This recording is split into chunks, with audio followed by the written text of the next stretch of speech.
Dans le cas où on propose à la maison des repas mixés, il y a quelques petites choses sur lesquelles il faut être vigilant. C'est surtout déjà au niveau de l'hygiène. Au niveau de l'hygiène, le robot, il faut le laver. Voilà, c'est vraiment primordial. Un aliment qui est mixé a beaucoup plus de risques sur le point de vue hygiène qu'un aliment qui est tel quel. Il y a beaucoup plus de surface de contact avec l'extérieur, donc beaucoup plus de risques au point de vue hygiène. Donc déjà ça c'est très important.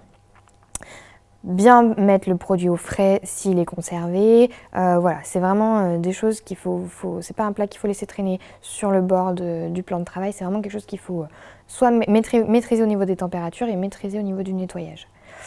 Ensuite, donc pour l'accompagnement, ce que je peux conseiller déjà, c'est au niveau du dressage de l'assiette. C'est très important. Déjà, c'est de ne pas mélanger tous les aliments.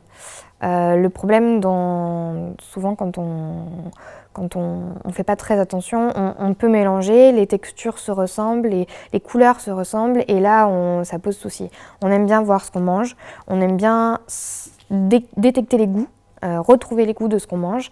Donc lorsque vous dressez une assiette, pensez bien à dresser la protéine, donc la viande, le poisson ou les œufs d'un côté, l'accompagnement de l'autre, les féculents de l'autre.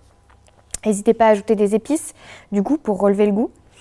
Il ne faut pas oublier aussi que quand on mixe, on rajoute quelque chose on rajoute du liquide.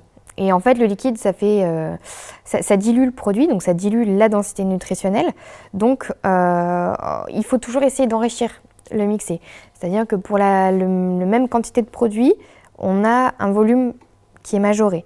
Donc, il faut enrichir le produit. Pour enrichir à la maison, c'est simple. Vous pouvez utiliser, par exemple, un enrichissement protidique, donc en protéines. On peut utiliser du jambon mixé. On peut mixer l'œuf, très bien aussi.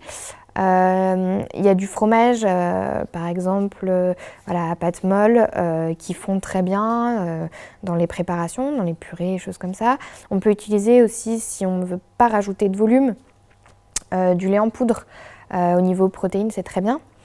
Au niveau énergie aussi, quand on voit que c'est quelqu'un qui a besoin de se remplumer un petit peu, on peut utiliser tout ce qui est le beurre, les matières grasses, parce que sous un faible volume, elles ont une forte valeur énergétique. On n'hésite pas à rehausser le goût aussi avec quand même ce que je disais tout à l'heure, des épices, un petit peu de sucre pour les desserts. Voilà, ce genre de choses.